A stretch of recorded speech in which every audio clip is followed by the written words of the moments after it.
Hi and welcome to the 16th stage of this year's Tour de France. The final rest day is behind us and today the stage goes from Château to Gap. It's a stage that goes slightly upwards throughout the day and the final climb up to Col de Manse will be a hard test for the riders. My name is Dick Henderson and as always by my side our expert commentator Jim Jones. And the pace on today's stage was pretty hard and nobody managed to break away from the peloton. It was a bunch of small groups that broke away throughout the day, but nobody managed to get completely away from the peloton. On the first climb of the day, it was David Moncoutier from Cofidis who captured 2 points in front of Alexander Kolobner from Katusha who captured 1. Those two had a small gap down to the peloton, but after the climb they got caught up with the peloton. Then it was time for a 3-man group to break away. It was Björn Leukmans from Vacan Soleil in front of Jalle van Andert from Omega Pharma Lotto and again Alexander Kolobner from Katusha. Those three was the first riders to cross the intermediate sprint with David Moncoutier on their wheel. And now it's time to end our recap footage and tune in live on today's stage of the Tour de France.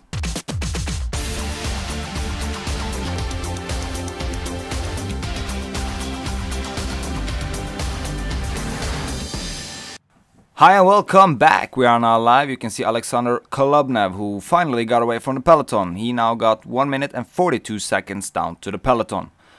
Jim, a strong rider and a good puncher really. So could he hold off? He's getting closer and closer to Col de Manse. Well, as you said, he's a pretty good puncher and he left late from the peloton. It's only 1/3 of the race left to go. So I must say he's got a pretty good chance to get the stage victory today.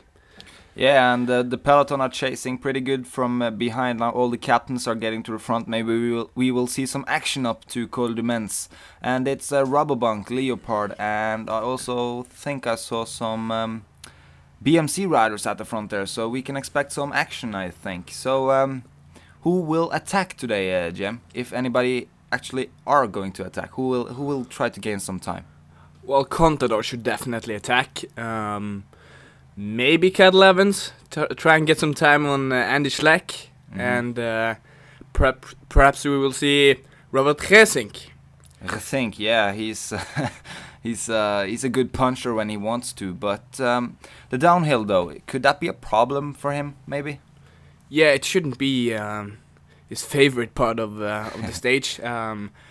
But as we've seen so far this tour, he's been looking pretty good. So let's just hope that he's been practicing some downhill as well.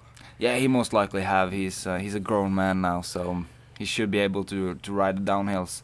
So Kolobner are getting ready to hit to Col de Manse. He's now down in the finishing city Gap, where he will return pretty soon, actually. In about 22 kilometers. Yeah, we saw the 1 kilometer to go sign on the right-hand side, but now he's starting to climb up to Col de Manse. Right now it's 7.8% in the slope right now.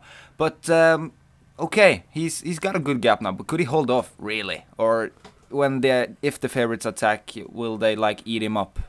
If he has 30 seconds or more at the top of the climb, he can get this stage. But he's got to have at least 30 seconds.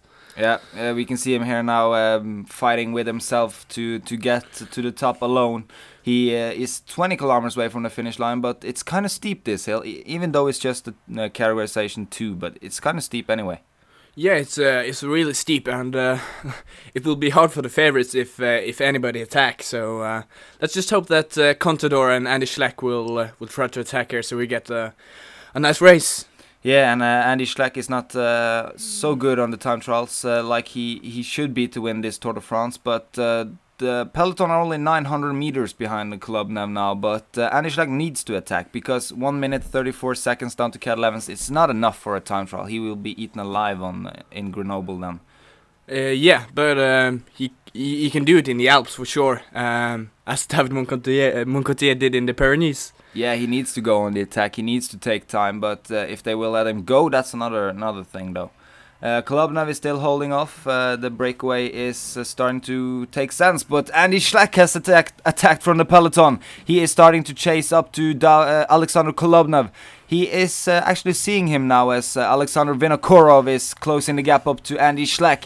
And I think it's Chris Horner as well up there. He's been riding very good so far. With so Robert Gesink, and there's Cadel Evans. Cadel Evans is getting up to Andy Schleck and Alexander Vinokourov, but he's going on the counter-attack now, and we are over the top. It's the downhill now, and it's a group forming there. Alexander Vinokourov, Cadel Evans, and Andy Schleck, and they are starting to chase down Alexander Kolobnev and Jim. It looks like they are actually going to catch him.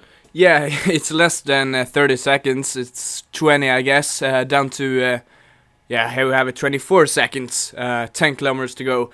I don't think he will make it today. Well, it doesn't look like it, but maybe he can sit with them and be in the sprint. So we have seen Alexander Vinokourov taking a bunch sprint in a select group before, as we can see Robert Rethink and Chris Horner closing the gap down. So is it Alexander Vinokourov we should be looking at now for the stage win? Yeah, and I don't see any other riders that's faster than him. Perhaps Alexander Kolobnev. But he's been in a break all day, yeah, trying and trying. So. We'll just have to wait and see. It's 5 kilometers left, and he's still got a gap here, Dick. Yeah, it looked like the peloton are almost getting up to the first group there. And when Vinokourov got company by Chris Horner and Gesink, it slowed down. But now we can see they are sprinting. They catch Alexander Kolobnev. Chris Horner are making a move on the right-hand side, but Alexander Vinokourov is going with 100 meters to go. He's actually crushing everybody and takes it in front of Andy Schleck. And I think it was Chris Horner in front of, Cadel Evans, Kolobnev, I think. And Hushov took the sprint in the peloton.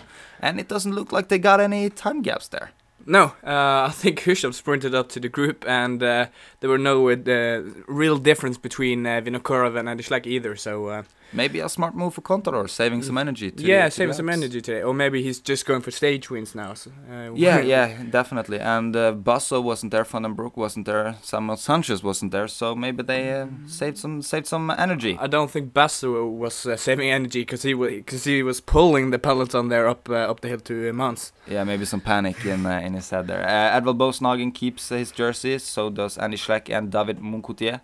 Rethink still in the white jersey, and Radio Shack is still the best team so far. So on behalf of PCM Norway Productions, my name was Dick Henderson. Alongside me was our expert commentator Jim Jones. So Jim, we are getting closer to the Alps. One guy to be the king of the Alps. Now, say a name. Andy Schleck. Okay, that was all we had time for. Arrivederci.